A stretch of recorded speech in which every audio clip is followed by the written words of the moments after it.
लोकसेवेचा धगधगता यज्ञ मुख्यमंत्री देवेंद्रजी फडणवीस आणि डॉक्टर दशरथ नाना जाधव यांच्या स्नेहातून कवठे महाकाळ बस स्थानकासाठी 18 कोटींचा निधी मंजूर. कवठे महाकाळ विशेष प्रतिनिधी नितीन कांबळे. राजकारणाच्या धकाधकीत जेव्हा समाजकारणाचा वसा घेतलेले निष्ठावान नेतृत्व आणि सामान्य जनतेच्या वेदनेची जाण असलेला लोकप्रतिनिधी एकाच ध्येयाने एकत्र येतात, तेव्हा विकासाची एक नवी पहाट उगवते. सांगली जिल्ह्याच्या राजकीय आणि सामाजिक क्षितिजावर सध्या याच ध्येयवादाचा प्रत्यय येत असून भारतीय जनता पार्टी युवा मोर्चाचे जिल्हा उपाध्यक्ष व विशेष कार्यकारी अधिकारी डॉक्टर दशरथ नाना जाधव यांच्या शब्दाला मिळालेल्या वजनामुळे कवठे महाकाळच्या विकासाचा वनवास आता संपणार आहे.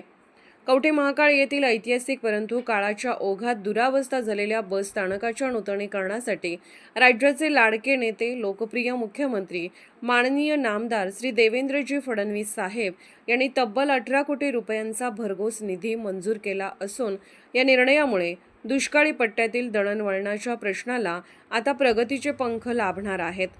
हे यश केवळ एका शासकीय पत्राचे किंवा केवळ एका मागणीचे नसून ते डॉक्टर दशरथ जाधव आणि देवेंद्रजी फडणवीस साहेब यांच्यातील असलेल्या अतूट, पारदर्शक आणि विश्वासार्ह संबंधाचे मधुर फलित आहे. दशरथ नाना जाधव हे केवळ एक राजकीय पदाधिकारी नसून फडणवीस साहेबांच्या विकासवादी कार्यपद्धतीवर अढळ श्रद्धा ठेवणारे एक निष्ठावान सेनानी आहेत. देवेंद्र फडणवीस यूथ फाउंडेशनच्या माध्यमातून त्यांनी 2011 पासून जनसेवेचा जो पवित्र यज्ञ सुरू केला, त्याची समिधा आजही तितकीच प्रज्वलित आहे.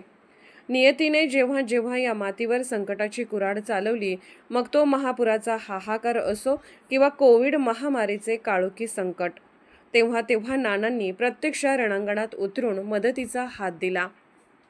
जनावरांच्या चाऱ्याचा प्रश्न असो वा गरजूंना अन्न, औषधे, सॅनिटायझर आणि मास्कचा पुरवठा, नानांनी नेहमीच माणुसकीचे दर्शन घडवले. मुख्यमंत्री सहायता निधीचा लाभ शेवटच्या घटकापर्यंत पोहोचवून शेकडो रुग्णांना जीवनदान देण्यात त्यांचा सिंहाचा मोठा वाटा राहिला आहे.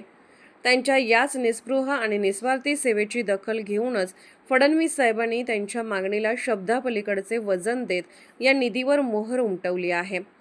कवठे महाकाळ हे केवळ तालुक्याचे मुख्य ठिकाण नसून ते सांगली जिल्ह्याला जत आणि शेजारील कर्नाटक राज्याशी जोडणारे एक अत्यंत महत्त्वाचा दुवा आहे. दररोज हजारो प्रवाशांची पावले जिथे पडतात त्या ऐतिहासिक बस स्थानकाची वास्तू जुनी झाल्यामुळे प्रवाशांना अनेक अडचणींचा सामना करावा लागत होता. ही बाब नानांच्या संवेदनशील मनाला टोचत होती. जनसामान्यांची ही व्यथा घेऊन नानांनी थेट मंत्रालयाचा उंबरठा ओलांडला आणि फडणवीस साहेबांकडे या कामासाठी आग्रही साकडे घातले.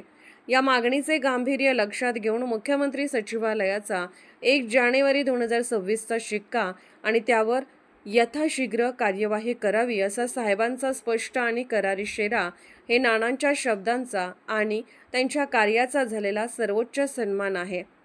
आता या 18 कोटीच्या भरीव निधीतून कवठे महाकाळच्या भूमीवर एक भव्य, आधुनिक आणि सर्व सोयी सुविधायुक्त वास्तू आकारास येईल, जी येणाऱ्या पिढ्यांसाठी विकासाचे प्रतीक ठरेल. गव्हाण गावच्या या सुपुत्राने आपल्या कर्तृत्वाच्या जोरावर केवळ तासगाव किंवा कवठे महाकाळच नव्हे तर संपूर्ण जिल्ह्याचे लक्ष वेधून घेतले आहे.